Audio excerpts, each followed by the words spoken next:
ఇప్పుడు అర్జెంట్ నేను గాజువాక వెళ్ళాలి బాబాయ్, ఛార్జీలు డబ్బులు లేవు, కొద్దిగా ఎక్కుతాను, ఆ ముందు వరకు దించే. ఎక్కడికి నీ పరుగు ఎందుకని ఈ వరకు? నువ్వు ఎటు సైడ్ వెళ్తావు? తిన్నంగా అక్కడ దించే, వంటలు జంక్షన్ దగ్గర దించే. ఇది గుర్తుపెట్టుకో, తర్వాత మాట్లాడుకుందాం. ఇప్పుడు నువ్వు కూర్చో, నేను సగం తొక్కేస్తాను.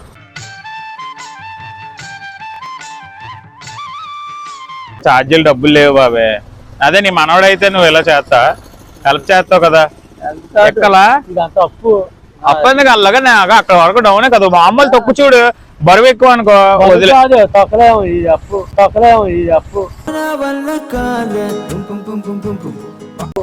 ఒకసారి ఇక్కడ నుంచి ఆ ముందు తొక్కు చూడు, బరువు చూడు ఒకసారి, ఒకసారి మామూలు తొక్కు. కొన్ని నేను తొక్కుతా, నన్ను వెనక్కి వచ్చి కూర్చోపోనే. వీడితో ఎందుకు కూర్చొని కూడా ఎంతో కొంత తీస్తే బెటర్. అలవాటు లేదు మరి, నేను నడిపిస్తానులే, నువ్వు కూర్చో. అయితే కూర్చో.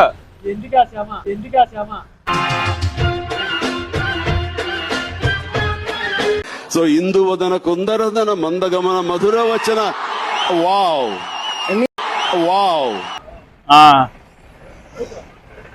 హ్యాండ్లు ఇసిరేస్తుంది. నేను కుదురుకున్నాను, అసలు ఎదవన్నాను, నేను గూడు చెట్టు ఎదవనండి. ఒక 20 రూపాయలు ఈ బాబే, ఆటోకి వెళ్ళిపోతానా. మీ కష్టం పగవాడికి కూడా రాకూడదు గురుగారు. మరేరా మేనేజ్ చేయరా. ఫోన్ పే చేసాడా? ఫోన్ నాకు చెయ్యి ఇచ్చే ఫోన్ పే. అవును, ఏది వెళ్ళలేదా? ఫోన్ పే చేశాడు.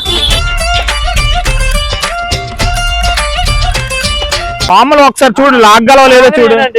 లాగలేవా? సరే అయితే అక్కడికి ఎవరంది ఆయి చెప్పు. అదే కూర్చో బాబు. చూసారా సార్ డబుల్ యాక్షన్.